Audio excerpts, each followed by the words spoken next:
एक बार एक गांव में कृति नाम की लड़की रहती थी।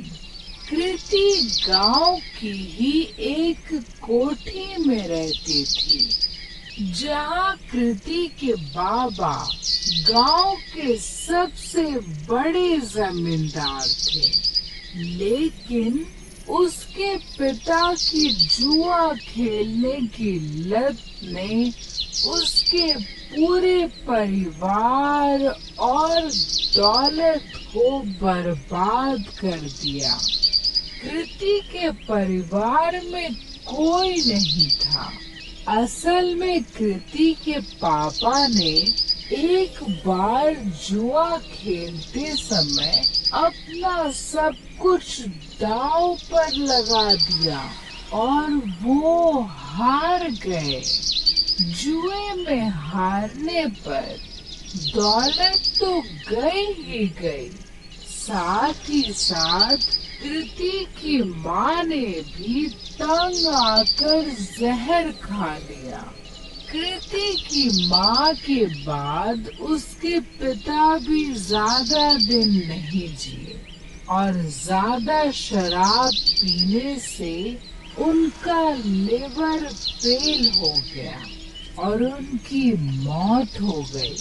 अपने पिता की इस जुए की आदत का सबसे बड़ा शिकार बनी अनाथ कृति।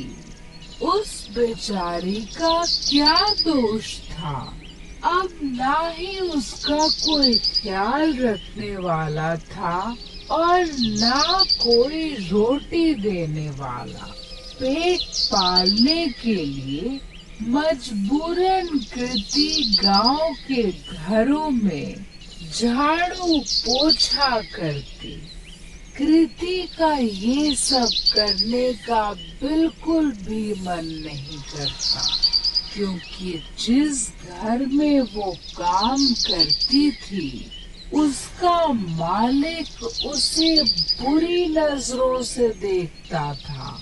लेकिन 2 वक्त की रोटी के लिए कृति ये सब भी झेल लेती थी। कृति रोज सुबह सुबह गांव के मंदिर में जाती और अपनी दर्द भरी कहानी भगवान को सुनाती। हे ईश्वर, किस जन्म का तो मुझसे बदला ले रहा है, क्योंकि इस जन्म में तो मैंने किसी का भी बुरा नहीं किया।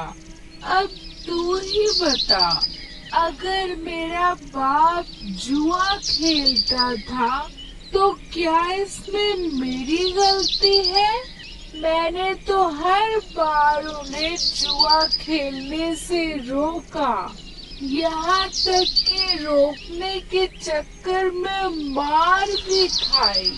लेकिन हमेशा यह विश्वास रहा कि एक दिन तू सब ठीक कर देगा। मैंने तुझ पे भरोसा किया और तूने मेरे भरोसे का आज मुझे ये सिला दिया। न खाना है न कोई अपना, काम पे भी मालिक बुरी नजर से देखता है। क्या यही तेरी महिमा है?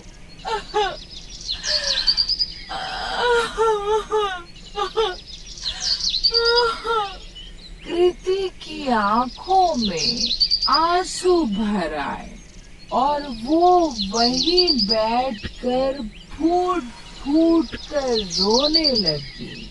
लेकिन कृति ने आंसू पोंछे और वहां से उठकर जाने लगी कि तभी उस मंदिर के बाहर एक बूढ़ा आदमी दिखा जो उसे घूर रहा था। कृति को लगा कि ऐसे ही कोई भिखारी होगा जो उसे रोता हुआ देखकर घूर रहा हो। कृति उस पर बिना ध्यान दिए वहां से तुरंत अपने घर चलती बनी। लेकिन अब तो उस बूढ़े आदमी की कृति को देखने की आदत पड़ गई थी। जब भी कृति मंदिर जाती और भगवान को अपनी आप बीती बताती, वो बूढ़ा वहीं खड़ा उसकी बातें सुनता और उसे घूरा करता, लेकिन कभी मंदिर के बाहर कृति का पीछा नहीं करता।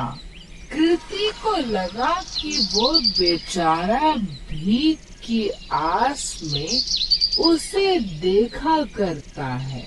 कृति के पास कोई बहुत ज्यादा पैसे नहीं थे, फिर भी वो दान पुण्य करने में बिल्कुल भी हिचकिचाती नहीं थी। एक दिन मंदिर के बाहर खड़ा वो बूढ़ा आदमी जब कृति को घूर रहा था, तो कृति भगवान के पास जाने की बजाय उस बूढ़े के पास गई। बाबा जी, अगर पैसे चाहिए तो बेहिचक मांग लिया करो। ऐसे किसी और को घूरोगे तो वो गलत मतलब निकालेगा। काश बेटा, तेरे जैसा साफ दिल भगवान ने सबको दिया होता। कुछ दे दे बेटा।